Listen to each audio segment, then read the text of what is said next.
രാജ്യതലസ്ഥാനത്തെ ജനവാസ കേന്ദ്രങ്ങളിൽ നടത്തിയ ആക്രമണത്തിന് ഇസ്രായേലിനെതിരെ കൂട്ടായ പ്രതികരണം വേണമെന്നും വിഷയത്തിൽ പങ്കാളികളുമായും സുഹൃത്ത് രാജ്യങ്ങളുമായും കൂടിയാലോചന നടത്തിവരികയാണെന്നും ഖത്തർ പ്രധാനമന്ത്രി Mohammed bin Abdulrahman bin Jassim Al Thani പറഞ്ഞു.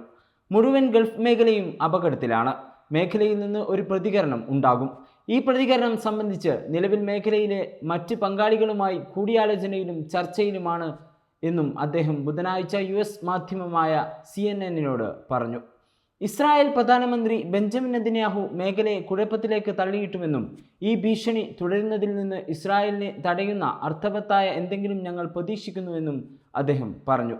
അതേസമയം മേഖലയിലും അതിനപ്പുറത്തും സുരക്ഷയും സ്ഥിരതയും സ്ഥാപിക്കുന്നതിന് ഖത്തർ വിശ്വസ്തനും നിഷ്പക്ഷനുമായ അന്താരാഷ്ട്ര പങ്കാളിയായി പ്രവർത്തിക്കുന്നത് തുടരുമെന്നും അതിൻ്റെ പരമാധികാരവും പ്രദേശവും സംരക്ഷിക്കാൻ ആവശ്യമായ എല്ലാ നടപടികളും സ്വീകരിക്കുമെന്നും ഖത്തർ വിദേശകാര്യ മന്ത്രാലയം പ്രസ്താവനയിൽ പറഞ്ഞു. ആക്രമണത്തെ തുടർന്ന് മധ്യസ്ഥ നീക്കം ഉപേക്ഷിച്ചതായി ഖത്തർ പറഞ്ഞിരുന്നു. ഇതിനു പിന്നാലെയാണ് ശ്രമം തുടരുമെന്ന് വിദേശകാര്യ മന്ത്രാലയം അറിയിച്ചത്. ഖത്തറിന്റെ നിലനിൽപ്പിനെയും പങ്കിനെയും ദുർബലപ്പെടുത്താനുള്ള ഏതൊരു ശ്രമത്തെയും ദൃഢനിശ്ചയത്തോടെ നേരിടുന്നതിൽ ഒരു ശ്രമവും ഒഴിവാക്കില്ല.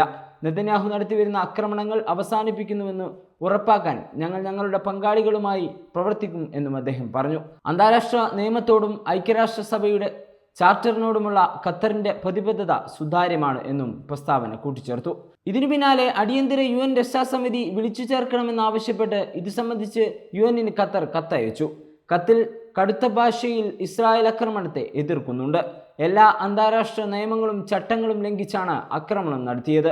ഖത്തറിനും അവിടുത്തെ ജനങ്ങൾക്കും എതിരെയുള്ള ആക്രമണമാണിത്.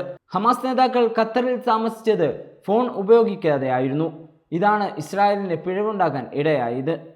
ആക്രമണത്തിൽ 6 പേരാണ് കൊല്ലപ്പെട്ടത്. അതിലൊരാൾ ഖലീൽ അൽ ഹയ്യയുടെ മകനാണ്.